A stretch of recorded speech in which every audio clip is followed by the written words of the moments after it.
Bismillah, Alhamdulillah, Wassalatu Wassalam ala Rasulillah, Amma Ba'd.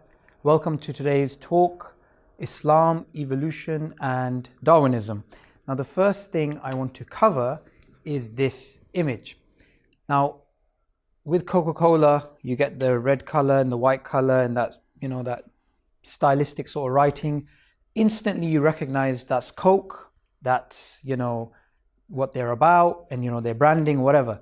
If there is an image in the world which represents Darwin's theory of evolution, it would probably be this image, this marching band towards progress. And the reason why I want to cover this right at the beginning is because the main objective of this talk is to show that there is a huge difference between the way that Darwinian evolution is pursued and the way it's actually perceived by members of the public. And this is the most iconic image that relates to Darwinism. Yet, if you read the works of secular mainstream academics about this particular image, they will say this is the most, this is a misrepresentation of actually what Darwinian evolution is about. They would say this image is actually false. And the reason why they would say it's false is because Darwin's theory of evolution, it doesn't head towards progress. There's none of this inherent thing about you need to get bigger, more complex, more intelligent. It's all about survival and reproduction. So Henry Gee, he is an evolutionary biologist. He's the senior editor of Nature. In his book, The Accidental Species, he has this image and then he says, this is totally false.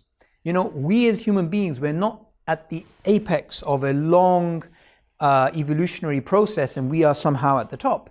He says this goes back to an old idea known as the Great Chain of Being, and it's like a quasi-religious idea, and he says it's false. He says this is false, and likewise you'll find Professor Michael Ruse in his book published with Cambridge University, The Philosophy of Human Evolution. Again, he takes this image and he says, this is not the way that evolution works from a Darwinian perspective. And the reason why I want to cover this at the beginning is because this will help you understand just how much misconception there is about the way that Darwinian evolution is actually pursued and the way it's actually perceived. And today is really going to be about paradigm shifts. So here's the 5 things I'm going to cover. Science and certainty. Does science lead to certainty? Does its conclusions, are they written in stone? Are they something which are not going to change? Secondly, the current state of Darwinian evolution. The fact that it is based on a probabilistic framework. It has multiple assumptions which are being challenged by other evolutionary biologists, and there are disputes and alternatives to it.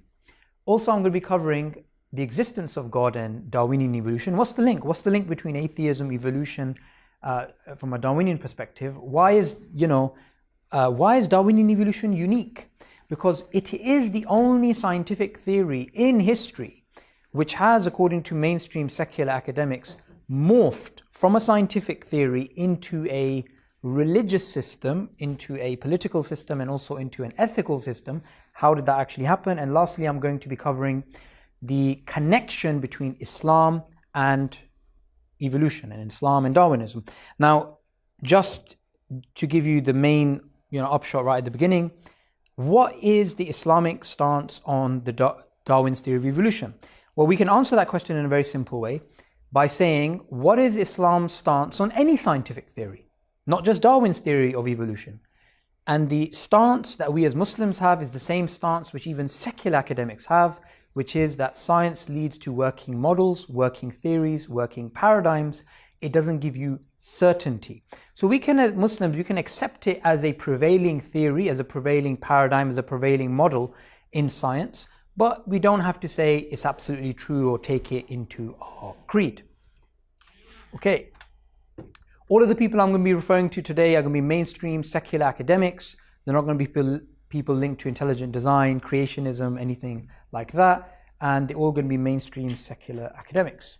The first thing we need to do is speak about what is science, because there's a lot of misconception about what science actually is.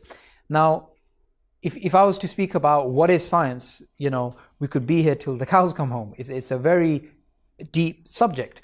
But in a very simplistic view, is that science is using observations to come up with hypotheses and testing those hypotheses against observations. And over time, as you repeatedly test hypotheses, you come to a theory. And the highest level of certainty you can reach in science is a theory.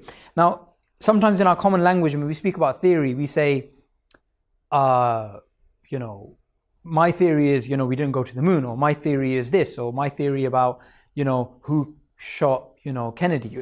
We use it in that sense. But in the scientific literature, theory is something very substantial. It's not just a hodgepodge idea. I just have this idea, I think this is my idea and this is my theory. In science, you have a hypothesis which is tested, which is generally accepted, and then it's elevated to a level of a theory. Why is science amazing? Because it actually works. And this is something which we benefit from all the time. Now, if you imagine you have Isaac Newton's equations, right? These worked well for 200 years and they were fantastically precise. And we actually went to the moon based upon Newtonian equations, the Newtonian laws. What's really interesting is even though science works, it doesn't mean it's absolutely true. And as we're going to be covering, there's two main reasons why science doesn't lead to certainty. The first is what's known as the problem of induction. I'm just going to give you a simpler way of trying to remember it, is the black swan problem. Say there is a scientist who wants to find out what color are swans. So he repeatedly tests the idea, what color are swans? And he comes up with the conclusion all swans are white because all the swans that he's come across are white. So you take a limited set of observations and you go to a general conclusion. But in the future, you can always come across a black swan, a novel piece of data, which will challenge your previous conclusion. So this is the black swan problem, or the problem of induction. Secondly, there's the issue that the same observations can give rise to multiple alternative theories. Imagine a scatter graph. So you have this scatter graph and you have all this data plotted at different points. Now, if I was to ask you, every single person in this room, if I was to give them this scatter graph and say, draw what you consider to be the best representation of this data. The brother here might draw a straight line. The brother at the back, he might draw, a sine curve. The sister in the middle, she might draw a bell curve. Everyone can make many different alternative lines based upon the same observations. And remember, those dots are observations. So alternative theories are possible on the same observations. This is the scatter graph problem, and together with the black swan problem, these two things lead us and lead philosophers of science to unanimously agree that science does not lead to certainty. Science doesn't lead to absolutes. It leads to working models which are then falsified. Science doesn't prove, science can only disprove. Now, what doesn't obviously change is direct observation. So we have the existence of gravity. We have the observation that water is composed of hydrogen and oxygen. We have the observation that that is a trilobite. We have the observation that DNA is a genetic code. These observations do not change. So these are certain. And sometimes there's a confusion between an observation and a scientific theory. We say, no, science does lead to certainty because we know the shape of the earth, or science does lead to certainty because we've discovered DNA. Well, observations can lead to science, and observations can lead to what's known as pseudoscience. So you can use observations of, stars, and you can come up with theories related to, their motions. You have astronomy. You can also observe the stars and come up with a pseudoscience such as astrology. Science is way more than observations. So be careful when, somebody tries to say, science does lead to certainty because, look at the length of the tail of the crocodile. That's not going to change, is it? But that's an observation. We're talking about scientific theories. Scientific theories are not certain. Scientific observations, of course, they're not going to change. They're always going to be around. And the history of science from physics, chemistry, biology shows that science goes through these paradigm shifts. Thomas Kuhn, he is a very important philosopher of science, he published a landmark book known as The Structure of Scientific Revolutions, and he showed that science goes through these paradigm shifts. Now, what are paradigm shifts? You know, we get those two images which are two faces which are looking at each other. You have that image, you look at it from another perspective, and it's like a vase, right? So, you know, it's a complete, what's known as in psychology, a gestalt shift. It's a complete shift in a worldview. And this is exactly what has been happening in science over a long period of time. One of the examples, which is a classical example of a paradigm shift in science, is Newtonian to Einsteinian physics. Newton's theory, Newton's model of the universe worked well for 200 years. It made precise predictions which were confirmed and reconfirmed and reconfirmed. And if you were to make a prediction using Newton's model of the universe and saying, where is this planet going to be on this particular time of day, and you were to go out and observe it, you would find that it would be there. Yet Einstein came along and black swan problem, scatter graph problem, he created a paradigm shift within physics. He said, yes, Newton may have worked well for 200 years, but gravity is no longer, according to him, a pulling force. It is a pushing force due to space-time curvature, which is the exact opposite of Newtonian physics. Even the definition of mass changed. Now imagine a scientist who's calculated, you know, all these calculations and he's reconfirmed them, and, you know, somebody walks into his room and says, by the way, your definition of mass is actually defined incorrectly. Einstein showed that it was, you know, it was this. He'd be shocked because it'd been working for so well. Likewise, time and space, according to Newton, were assumed to be fixed, rigid. Einstein came along and showed, actually, no, they're dynamic.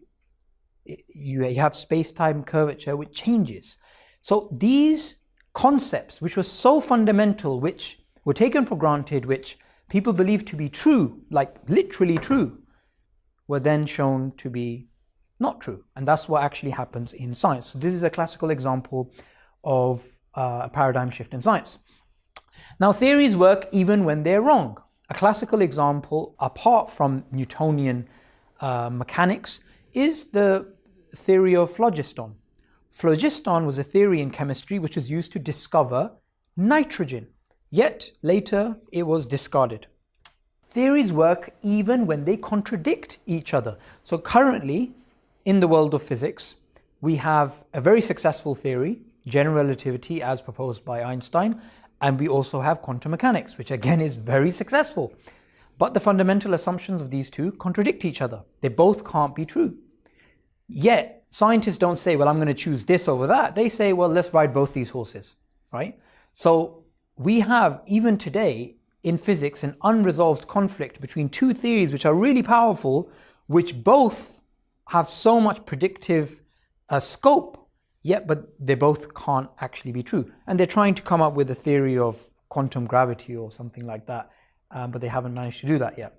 Science changes even if it works, and historically you will find, if you pick up any book on the philosophy of science, you will find something like this. This is what it says in a very short introduction by Oxford University about the philosophy of science. Historically, there are many cases of theories that we now believe to be false, but that were empirically quite successful. And again, this is a publication by Cambridge University, Evidence in Evolution, the Logic Behind the Science. The best that scientists can do at any time is render comparative judgments. So imagine a scatter graph. Somebody has a bell curve, somebody has a sine curve, and the best scientists can do is choose one over the other. That's the highest level of certainty science can reach. And again, another standard philosophy book from Oxford University, Science is Revisable. Hence, to talk of scientific proof is dangerous because it gives you the idea that conclusions are written in stone. So this is not something which is controversial. Even the most well-known Darwinist in the world today, Professor Richard Dawkins of Oxford University, even he admits in his book, A Devil's Chaplain, that new facts may come to light in the future which will force our successors of the 21st century to abandon Darwinism or modify it beyond recognition. Now, Darwin's theory of evolution, you know, it's got a lot of, I would say, misconceptions around it. It's got a lot of, sometimes, proponents which step over the evidence, they speak way beyond it. Now imagine if you're sitting here and you know, I'm here to give you a lecture about Darwin's theory of evolution, I'm a Darwinist, and I say to you, look guys, Whether you look at biochemistry, whether you look at genetics, whether you look at anatomy, whether you look at psychology, whether you look at sociology, whether you look at morphology, whether you look at language, whether you look at biogeography or the fossil record or paleoanthropology, every single subfield in biology leads you to one conclusion, which is Darwin's theory of evolution is true. Well, that is the sort of perception that some Darwinists try and promote. And they promote it through popular books. They try to promote it through social media as well. But there's at least three things we can say about Darwin's theory of evolution which are unanimously agreed upon, which no evolutionary biologist would challenge, which is that Darwin's theory of evolution is based on a probabilistic framework. It has multiple assumptions which are being challenged by other evolutionary biologists, and there are alternatives and disputes, and there's a lot of dissension about its most fundamental ideas. And this is all within the framework of mainstream secular academia. So probabilistic framework, assumptions, and disputes. And I'm going to be going over each one of those now. First thing we need to do is we need to make a distinction between evolution and Darwinian evolution. Evolution as a general idea of biological change over time has been known and written and documented and thought about and theorized about for at least 3,000 to 4,000 years of human history. We have documents going back to the ancient Chinese, to the ancient Brahmins in India, to the ancient Greeks, speaking about biological change over time. But there's a difference between generally believing in biological change over time, which is generally an observation. There is biological change over time. And Darwin's idea about evolution, his theory of evolution. Now, in 1809, Jean-Baptiste Lamarck, 50 years before the publication of The Origin of Species, a French biologist, he published a comprehensive theory of evolution, which had a history of evolution and a mechanism of evolution. The history of evolution was the hedge of life, which was multiple, endless origins of life with parallel lines of evolution taking place, and also a mechanism which was the inheritance of acquired characteristics. 50 years after him, Darwin, in 1859, he published again a theory of evolution, which was different to Lamarck, which was, in terms of its history, a total paradigm shift. Instead of multiple lines of parallel evolution, he said, no, there's one origin, and you have a tree of life, and the driving force is natural selection. So there's a difference between evolution and Darwinism. The reason why I'm highlighting this is because when there's some well-known Darwinists who say, well, this is Darwinian evolution is absolutely true, and when you ask them evidence for why it's absolutely true, they don't give you evidence that the tree of life is true. They don't give you evidence of natural selection being the driving force behind the tree of life. They just say to you, look at butterflies, they change. Look at bacteria, they change. Look at human beings. Our skin colors are a product of our geographical distribution. This is all evolution. Yeah, but no one disagrees. Even the most, the most primitive human being who's had no interaction with, the civilized world, who lives in the Amazon, even he would agree that there's biological change over time, that evolution is an observation. We're not speaking about that. Darwinian evolution is a history, which is the tree of life, and a driving force, which is natural selection. That is something which is a theoretical framework, and that is not absolutely true. Unlike evolution, which is just an observation, it's true. Now, according to mainstream secular academics, it's very difficult to try and calculate what happened on this planet for the last 4 billion years, approximately. And one of the analogies, which is given in a peer-reviewed journal known as Science, is it's like trying to work out the plot of Leo Tolstoy's War and Peace with 13 randomly selected pages. Now imagine you have that book. It's a huge book. It's about 500,000 words. And you have 13 randomly selected pages. And to each person in this room, I just give you a copy. And then I say to you, you have 13 pages. All the rest of the pages are blank. Now fill out the rest. What happened? How does it begin? How does it end? Which characters go? Which characters go? Which characters come in? You'll all give me different stories. Well, it's the same problem with the fossil record. It's the same problem with the history of life on Earth. It is incredibly difficult to try and come up with a scenario when we're speaking about something that happened 4 billion years ago.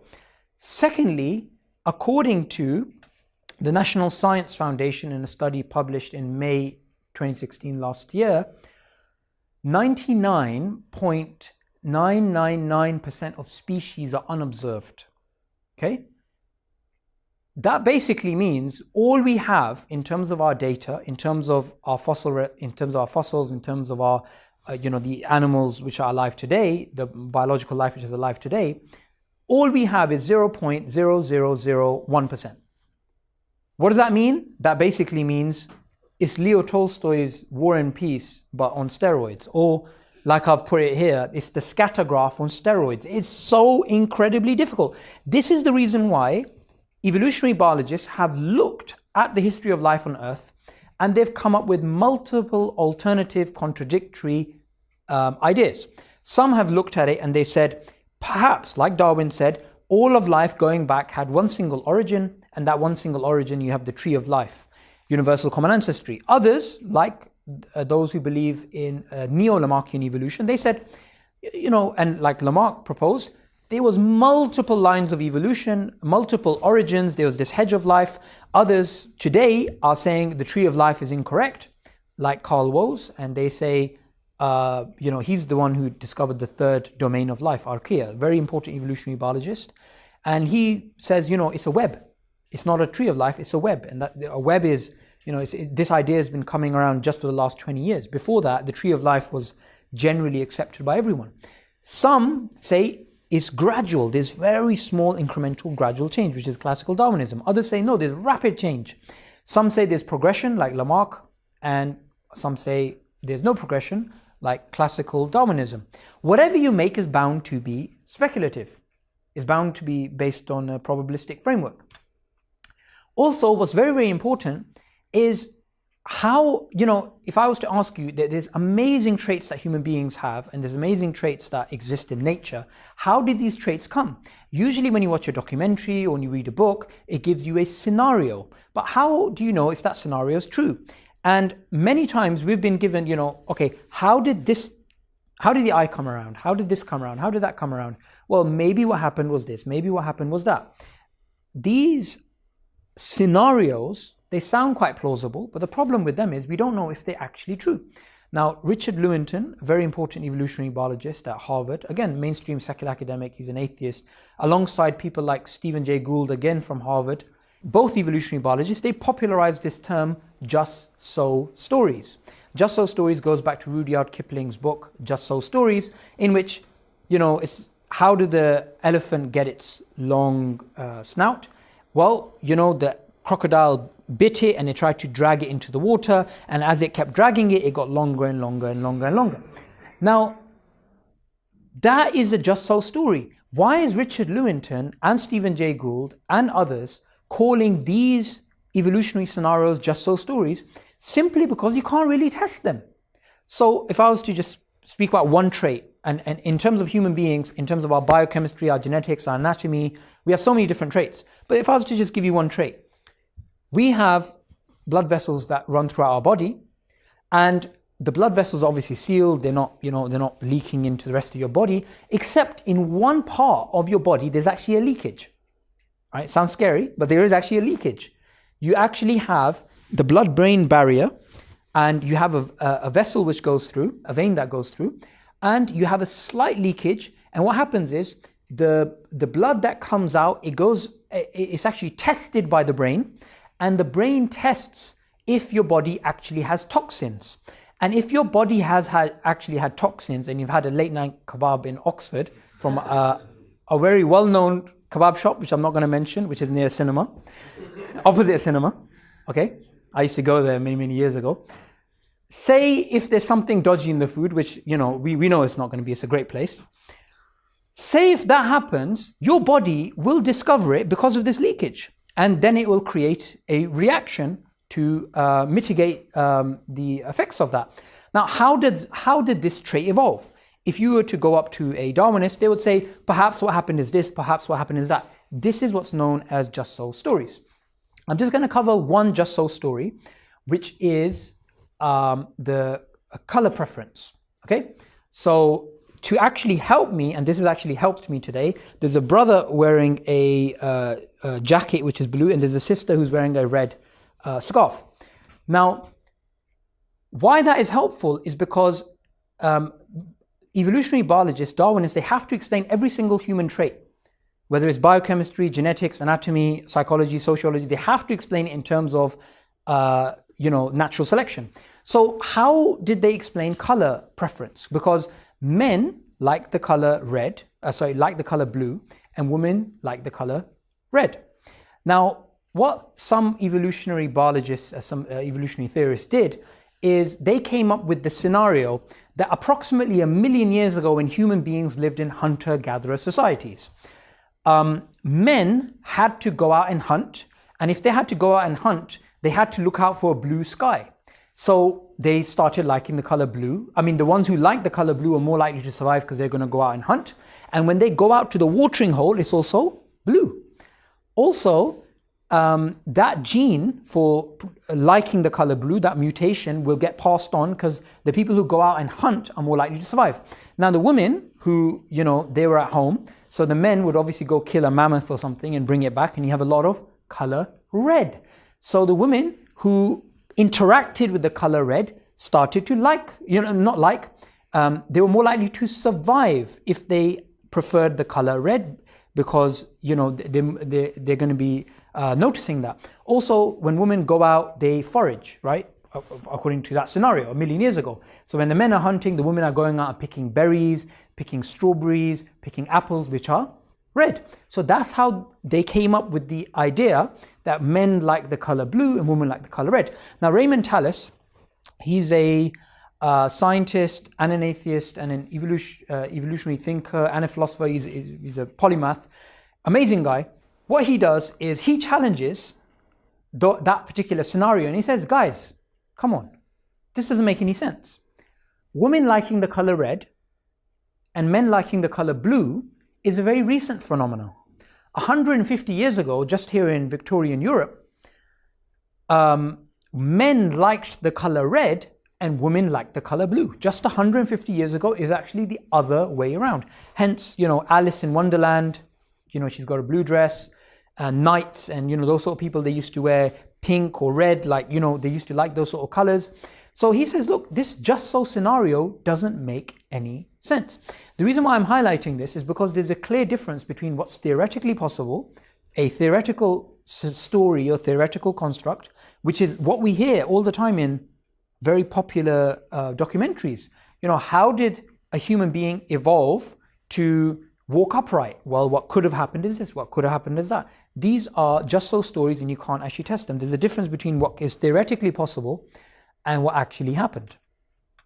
Okay, another thing, Darwin's idea of the tree of life is based on a fundamental assumption. And that fundamental assumption is that of homology. Homology is the assumption that if there is similarity, then this similarity is due to common descent. This is how they look at a human being and a chimpanzee and they say, look, there's similarities, therefore there is a common ancestor. Now, first thing to know, this is an assumption, okay?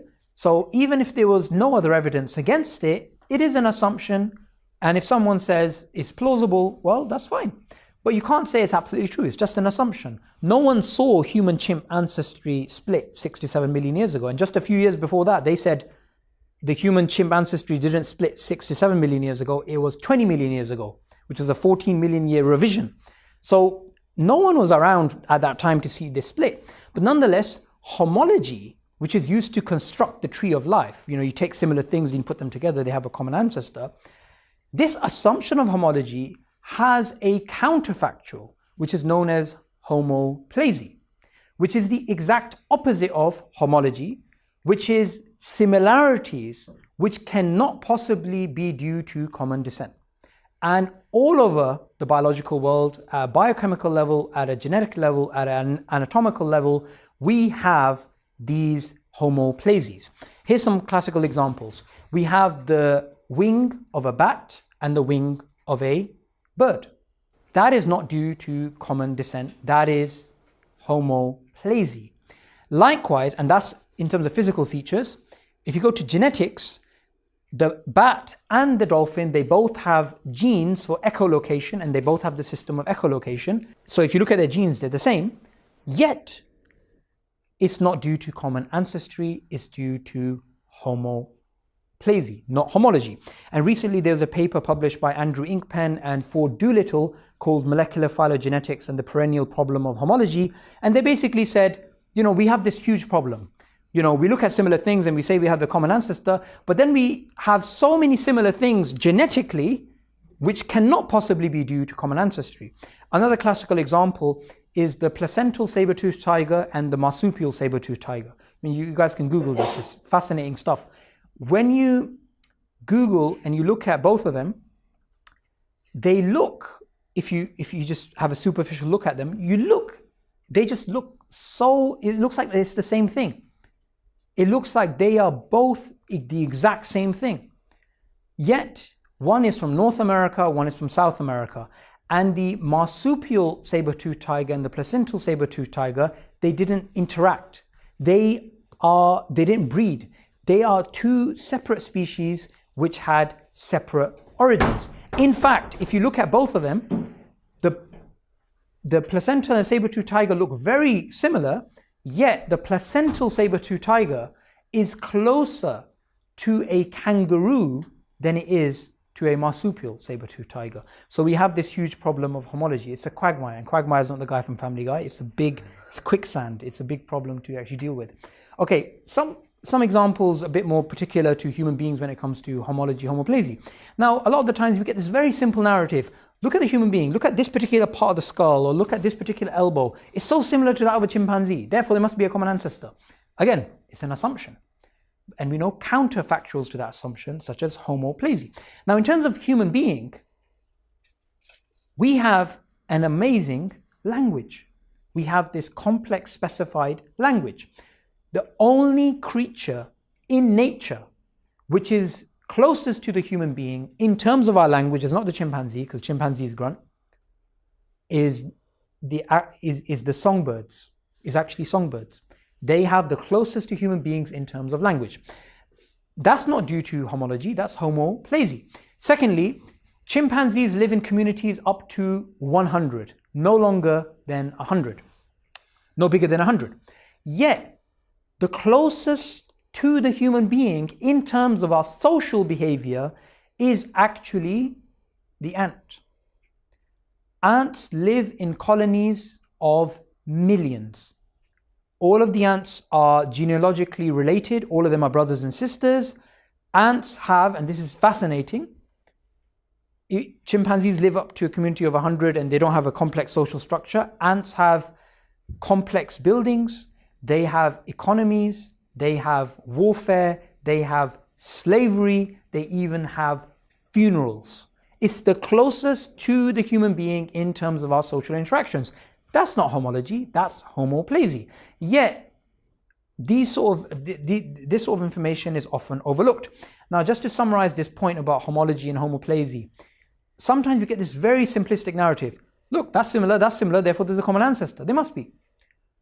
Even according to mainstream secular academics who don't believe in God, this is not true. It is actually based on it's not true in an absolute sense. It's based on a probabilistic framework. This is what it says in Evidence and Evolution, published by Cambridge University.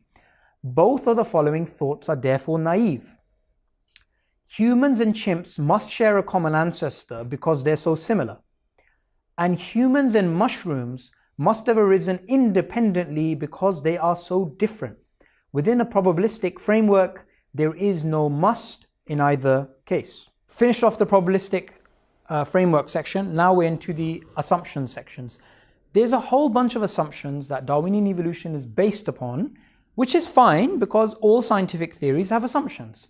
The reason I'm putting this here is because these assumptions are actually being challenged. So we have natural selection as the main driving force of evolution. That's being challenged. Genes are transmitted vertically. We now know of the process of horizontal gene transfer. Gene-centered view, the selfish gene view, is being challenged by things like group selection.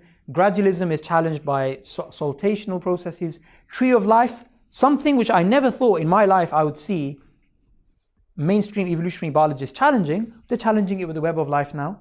Acquired characteristics are not inherited. You know, Richard Dawkins' book, The Selfish Gene, 1980s edition, he makes it clear it is impossible for acquired characteristics, things that you do in your life now, they won't impact your children. But actually, we've discovered processes that show that that is not the case.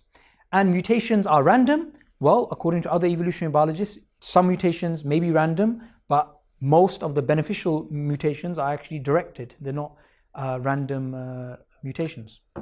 According to just here, Professor Dennis Noble at Oxford, all of the central assumptions of neo-Darwinism have been disproven. Now, I'm not saying I agree with Dennis Noble here, but he's a mainstream evolutionary biologist at Oxford. He is a professor there and he's been there for a long time. He doesn't believe in God or anything like that, not to the best of my knowledge. And he just says, look, it's not true. This is not true. These assumptions, and he believes in alternative models, which we're going to be covering. Secondly, there's at least 5 fully fledged alternatives to Darwinian evolution. And this is very important because, people normally, Darwinism and evolution are synonymous. No, they're not. There's at least 5 well-known, well-established, complete alternatives to Darwinian evolution, which are proposed by mainstream evolutionary biologists who are atheists, who don't believe in Darwin's theory of evolution. They are evolution by natural genetic engineering, proposed by James Shapiro at Chicago University. Neo-Lamarckian evolution, which is a rehashed version of Lamarck's evolution, which is over 210 years old now. Mutation-driven evolution, which is also known as Mendelian mutationism. Evolution by self-organization, this was proposed by Stuart Kauffman. And symbiotic evolution, which is the inheritance of acquired genomes, the inheritance of acquired genomes proposed by Lynn Margulis. I don't have time to go through all those 5 alternatives, but you will find books on every single one of these. And these are fully fledged alternatives to Darwin's theory of evolution. We have this project known as the Third Way of Evolution. The Third Way is called the Third Way because all of the people on this project, and we have people on this project from Oxford University, Cambridge University, MIT, Princeton, Harvard, Europe, America, China, evolutionary biologists all across the world. They call it the Third Way because these biologists don't believe in, creationism, intelligent design, God, anything like that. So they brush that aside. They can't accept Darwinian evolution because they're like, it doesn't make any sense. Its assumptions are falling apart. You've got this issue. So they say there has to be a third way of evolution. It can't be creationism, intelligent design. It can't be Darwinian evolution either. Now, I'm not saying I agree with the stuff that's on here. And to be honest, if you go to their research papers and their books, you'll spend years going through all the stuff that's published there. The only reason I'm highlighting this is to show there's a discussion going on. It is based on a probabilistic framework. There are assumptions and there are disputes and alternatives which actually exist. And one of the most amazing things which I found is Carl Woese, who discovered the third domain of life, archaea, he actually, not only did he challenge the tree of life or the web of life, he also believed in evolution by natural genetic engineering, which is a alternative to Darwinian evolution. Now we're going to move, we've finished probabilistic framework, assumptions, disputes. Now we're going to move into the area of God and Darwinism. Now what's very, very important to know is this. Axiomatically, if there is no God, if naturalism is true, then something like Darwinian evolution has to be true as a matter of logic. Now, I want you guys to digest that. It's quite a mouthful. If there's no God, if naturalism is all that there is, if nature is all that there is, something like proto-Darwinism, something like the Darwinian history of life has to be true as a matter of logic. Because there is no God, human beings and all of nature has to have some sort of tree of life-like picture. This is something which even the ancient Hindus 3,000 years ago came to. The Padma Purana is an ancient Hindu text about 3,000 years old. In this text, it mentions something amazing, which is the tree of life. It mentions human-chimp ancestry, that human beings and chimpanzees, human beings and apes, they have a common ancestor. Why did they come up with this? Because they believed in naturalism, they believed in natural processes. So they used, homology, which I previously described, and they had human-chimp ancestry. Now what's very, very important is axiomatically in biology, something like the Darwinian history of life has to be true as a matter of logic. This is what Gareth Nelson, a professor, evolutionary biologist, says. And he believes in Darwinism, by the way. He says, we've got to have some ancestors, meaning what? Human beings have to have non-human ancestors. we'll pick those. Why? Because we know they have to be there and these are the best candidates. How do they know these are the best candidates? Based on, again, homology. And again, the biologist Richard Lewontin, he basically makes the same point. And just look at this statement. It's absolutely telling. We are forced by our a priori adherence to material causes to create an apparatus of investigation and set of concepts that produce material explanations, no matter how counterintuitive, no matter how mystifying to the uninitiated. Moreover, that materialism, which is naturalism, is an absolute, for we cannot allow a divine foot in the door. So therefore, you now start to see the link between atheism and Darwin's theory of evolution. Because if atheism is true, forget the science for now, then something like the Darwinian history of life has to be true as a matter of logic. Now we're going to move on to the second last section. Darwinian evolution is unique. Why is it unique? Because it's the only theory in the history of science which is morphed from a valid scientific theory into a fully fledged religion, a political system, and an ethical system. And I'm not the one saying this. This is according to mainstream evolutionary biologists and historians of science and philosophers of science. I have 3 characters up on the screen. All 3 of them give you a different insight about how Darwin's theory of evolution went out of the realm of science and into the realm of being a fully fledged religion. On the left, we have Julian Huxley, an evolutionary biologist and atheist, and he published a book called Religion Without Revelation, which was Darwinism. And he was the first president of United Nations UNESCO. Richard Dawkins, in his 1980s book, The Blind Watchmaker, he again makes a very telling admission. He says, before Darwin, it may have been logically tenable to be an atheist, but after Darwin, we became intellectually satisfied atheists. And even in his book, The God Delusion, which is the most famous polemic against religion, the central argument of the main chapter of the book and the central point, there's 6 points that he puts together, it's got to do with Darwinism. That's the driving force. And at the bottom there, we have Michael Ruse, who recently published a book with Oxford University called, and the book's title just gives it away, Darwinism as Religion.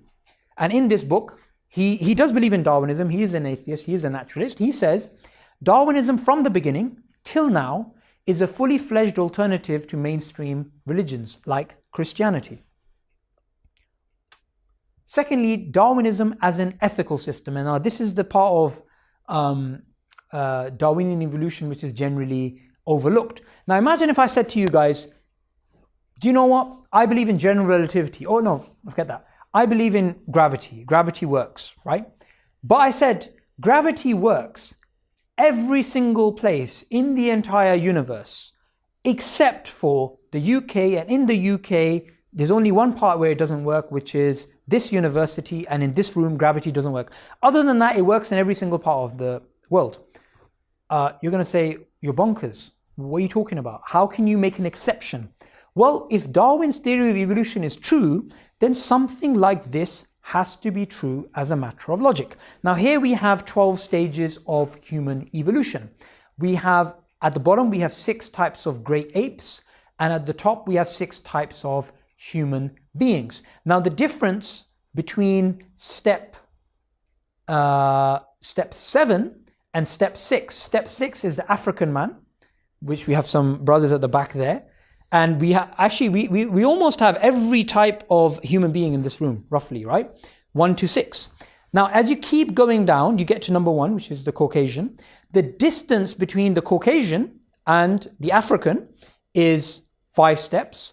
And the distance between the African and the ape is 1 step. Now, I'm sure somebody may mutter in the room, that's inherently racist. Well, this is an idea which was accepted at the time, and it was even accepted by Darwin himself. And here's the proof. This picture is in a book published by Ernst Haeckel, who was a contemporary of Darwin, who him and Darwin used to communicate with each other, who was the main proponent of Darwinism in Germany. In fact, Ernst Haeckel published his book on human evolution, and Darwin published his own book on human evolution, The Descent of Man. And Darwin said, if I knew, this is his review of Ernst Haeckel's book, If I knew that Ernst Haeckel was going to make this book, I wouldn't have made The Descent of Man. And he not only acknowledged this type of very racist idea, he himself in The Descent of Man, which anybody here can just go Amazon, download it, he describes African people as having ape feet. He describes that in the future, the civilized races, which is the Caucasian, will wipe out the savage races, which is steps 2 to 6, and I'm probably at step 4 because of the beard. So, we're in trouble. I mean, we're all in trouble. You might survive if you're maybe number 2, slightly Chinese looking, like your Malaysian brother here. But anybody other than that, you're going to get taken out. Now, in The Descent of Man, clear racist ideas. And it's actually unavoidable. If Darwin's theory of evolution is true and then you apply it to human beings, there has to be a hierarchy of human beings, right? There's no way you can escape that. Now, Leonard Darwin, who was Charles Darwin's son, he was the father of eugenics in this country, and he said something very interesting. He said, one of the hardest things we're going to have to deal with in the future is what to do with the savage races, which is step 2 to step 6. Now, in the beginning of the 20th century, we had Otabanga, who was an African man who was discovered in Congo by European explorers. His family was killed, the poor guy. He was chucked into a zoo in New York, a human zoo, and he was paraded as a missing specimen between step 6, which is the African man, and step 7, which is a full ape. So they believed him to be between stage 6 and stage 7. Now, sadly, Otabanga, he ended up committing suicide, and he was just one of many live missing links which were paraded around the world. Now, post World War II, all this stuff is whitewashed. No one wants to talk about it anymore. In fact, I was reading in The Philosophy of Human Evolution, published by Cambridge University, which I expected to cover this topic. They did a great job, a great cop-out. I mean, they didn't want to go near this. The only sort of thing that Michael Roos was writing, well, we're all African anyway. Well, of course we're all African in this picture, because the evolution starts at stage 12, which is in East Africa, and then it goes up to stage 1. No one denies, that this is saying that we're all African. The question is, does the hierarchy exist according to Darwinism? Well, it clearly does. But like I mentioned, this is something that Darwinists don't actually want to talk about, what happened in the past, and what they have to accept is true, which is human beings have to have some sort of hierarchical system. Also, Darwinism has become into a political system. You have books like A Darwinian Left, Political Gene. Also, Joseph Stalin, he admitted that he became an atheist. What drove him to atheism was reading The Origin of Species. And he was responsible for huge political slaughter. I mean, millions died in Russia. And he himself said, I was applying natural selection to to social class, right?